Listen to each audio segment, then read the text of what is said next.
Selling a property can really get your heart started when you see what's at stake. Your realtor will advise you of the basics, but what about the small things that you can do to make your home stand out above the rest? We thought it'd be a great idea to share some tips with you that we've learned along the way that help our sellers get top dollar for their home. Check it out.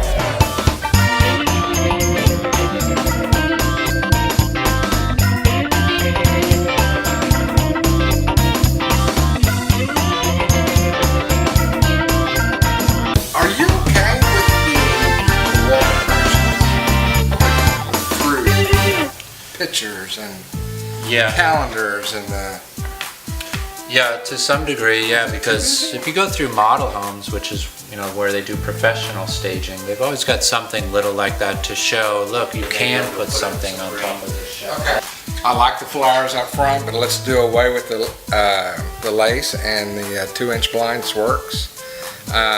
In defense, I'd go ahead and clean off the top of the refrigerator. You have enough light possibly where you don't even need to turn the lights on and you can prepare right on the countertop. So it might showcase that. Less is more. So when you're showing a property, you just want the essentials and maybe a few little items to dress it up. But if you've got too many items, it's going to take away from the property itself. Corey, how about the attachments to the ceiling fan? Those we can move. Yeah, that's a good point. Yeah. You probably want to take those out. Yeah. While it may be great for one, it might not be good for another. You definitely want to have some seating area in here so that someone that's visual has something to base the room size, and can their couch fit here? Will their love seat fit there? Okay, so leaving that there right now. This section, I don't know about that one there. I think if that one's gone, that would probably make the room look a little bit bigger while still showing there's enough room to have a sitting area in here. And the more that we can demonstrate space, the better off that's going to be for you. Well, I guess you can see your own stuff on there if you're a buyer. Yeah, and every house is going to have blinds, but they may not have that style of. Right.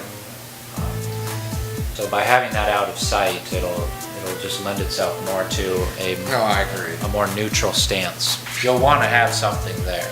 Like this works really That's fine. nice. Because then they may walk right by that, something like that. So to show off that an art piece can go there is vital. Having the dining room set up like this with the buffet is how most people would set up a formal dining room. This particular model, a lot of people when they walk in, especially when it's vacant, they say, wow, what am I going to do with this area? It's not big enough for a full formal living. It's too small for this, But setting it up like this where you have just one couch, one sitting area, and then a couple of corner pieces lends itself more to a real formal setting when you walk in the front door. Because I would have thought a little bit, just... A little too much? Yes. Let's show that it's bigger. I would actually remove the 2 corner pieces. I'm okay with the pictures and the little stand, but... You mean that corner piece? Maybe the term is really busy. Experiment. I think you do that, Richard. I think you kind of play with it, take the 2 pieces out, put it up there facing the pictures, and maybe even put the other chair from that room in here on this side, and then you can really turn it into a Taking form. that piece out, we may not be able to do. There's no place to put it. Here's what I'm really thinking. I like this. I like the piece. Nothing else. Curiosity among buyers is huge. So when they come in and they see something that piques their interest, they're spending too much time on something that will pique their interest.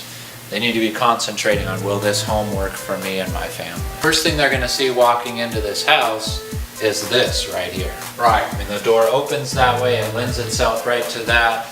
So to have just the art piece and the table, positive experience once we get this right. All positive experiences coming in. You don't see a whole lot of houses with a bonus room octagon. I actually like the potted plants over the tub like that. Yeah, it's nice and bright. Yeah. Simple. Yeah, the countertop shows lots of countertop space, but it also shows it's being used. Again, let's go with that open look. Yeah. Big room feel. perception of less is more in here as well. I think Okay. because you have the blinds, you don't need the curtains. That's more of a personal touch. And then it kind of opens it up from a... Brightens it up, Brightens opens it it up. up. Is it in Yeah. working condition? Yeah, okay. Yeah, we just need to fill it up. You know, I'd probably set the barbecue off the patio. This patio, while some plans in this neighborhood have a little bit longer patio, yours has the shorter patio. So we probably want to maximize the room that we have to show that off.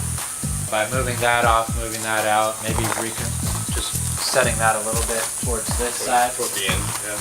Because when they walk out the door, that's going to be their first impression of the patio. So by moving this way, they'll have more area. But the rocks, I mean, they're all filled in nicely right around this area, which is good. I mean, a lot of times we'll see where there's, patches or it's not fully groomed. Yeah, I love the tree. I love the greenery back here. I always like somewhere where there's a little bit of color. Somewhere.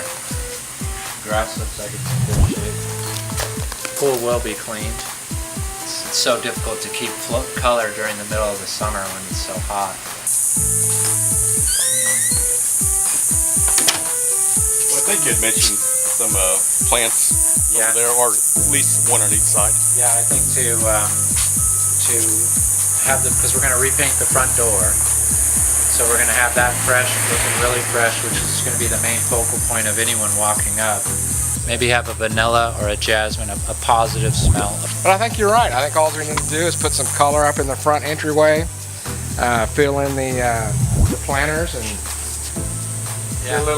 do a little repair to the door, and we're in. What do you think the number one issue is with a home when a buyer walks into it? What is it that they think is a very important concern to them? This might surprise you a little bit. My thought is when you walk in the door, there's one of 5 senses that's going to be first. I've always relied on the sense of smell when they walk through that front door. Number one. The first thing I see people do is they walk in, and that's going to dictate the whole rest of the trip through.